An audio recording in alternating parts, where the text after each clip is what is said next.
Assalamu alaikum wa rahmatullahi wa barakatuh. Your Highnesses, Excellencies, and distinguished guests, we meet today at the invitation of the GCF Institute for the 4th edition of this forum to continue an important dialogue about cybersecurity and how it impacts our lives, societies, and future.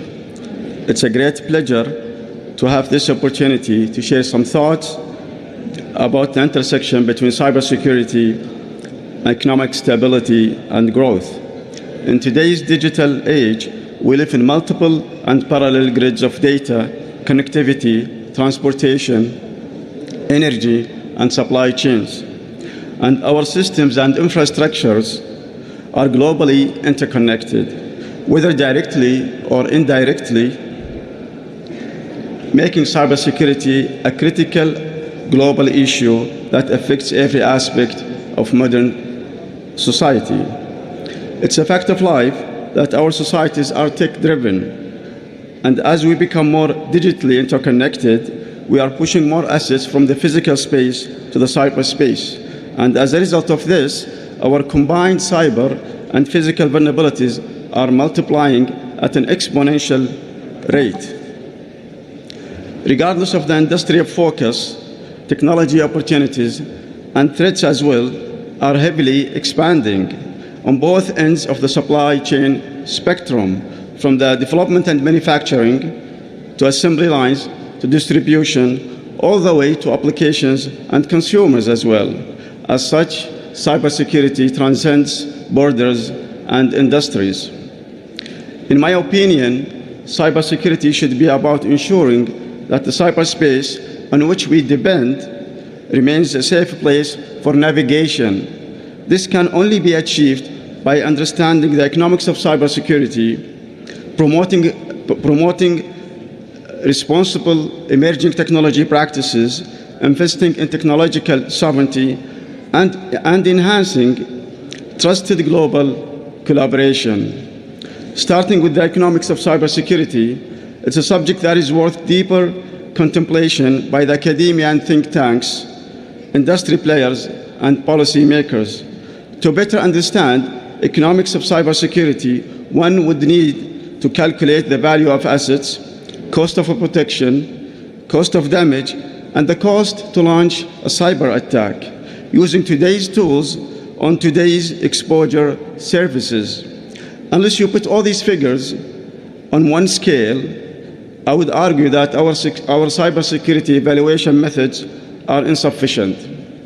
According to research, cybercrime is the third largest global economy if measured as a country, only after the GDPs of the US and China, while the global cybersecurity market is worth around $180 billion in 2024.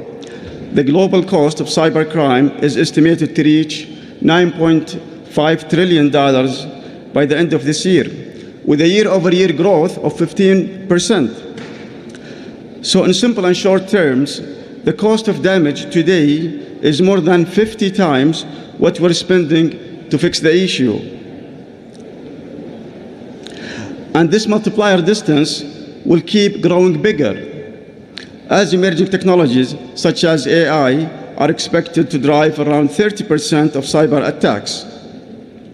What makes this scene more concerning is the fact that the relationship between the physical and cyber worlds will always be increasingly interlocked and therefore unavoidable, leading to the value of assets, cost of cyber attacks, cost of protection to rapidly increase as well. Unfortunately, and for today, the only figure that is decreasing is how much it costs to launch a cyber attack. For these reasons, any investment in cybersecurity should go beyond the mere financial terms to the inclusion of the cost of avoidance and a true understanding of the economics of cybersecurity, meaning that the investment in cybersecurity should not only be about the market size of the cybersecurity, but also about the safety and security and the market size of the technology sector at large, including both foundational and emerging technologies. Another important dimension of shaping the future of cybersecurity is rethinking the accountability and liability lines of emerging technologies in particular. Where do these lines sit today in light of these disruptive technologies, and what impact they can bring on our societies? Taking AI as an example, it's not a standalone technology or a sector on its own. Rather, it's an embedded technology, and that makes it even more pervasive and impactful in whatever it does and wherever it goes. AI applications in preemptive diagnosis of diseases can be life-saving, and combining AI with robotics allows us to perform intricate surgeries that require extreme precision.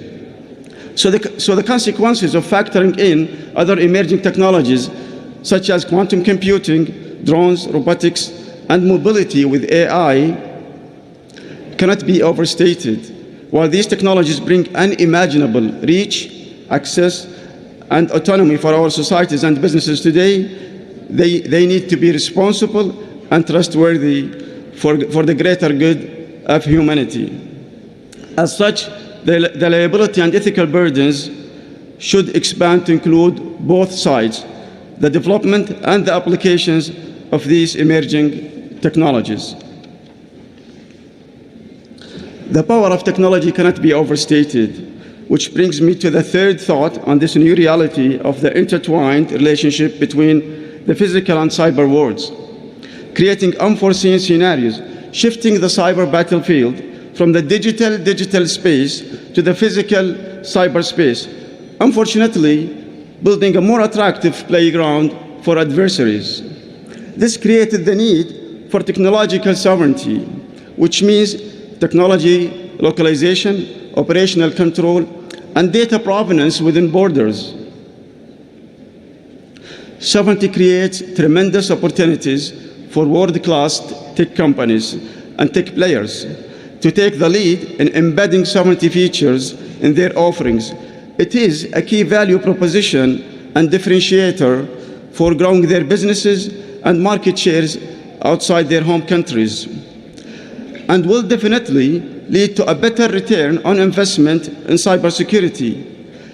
In my opinion, it is the only win-win-win scenario for industry players, policymakers, and consumers altogether. In conclusion, these dimensions of responsible emerging technologies, cyber economics, sovereign by design tech offerings, cannot be fulfilled in isolation. Just as cybersecurity is a global issue, our strategies and tactics must also be globally aligned. Truly trusted and dependable international collaboration and information sharing are key to strengthening the resilience of global cybersecurity and the prosperity of our nations. Only through collective action, governments, industries, and individuals working together can we build a future where the cyberspace is safe, dependable, and sustainable. Thank you.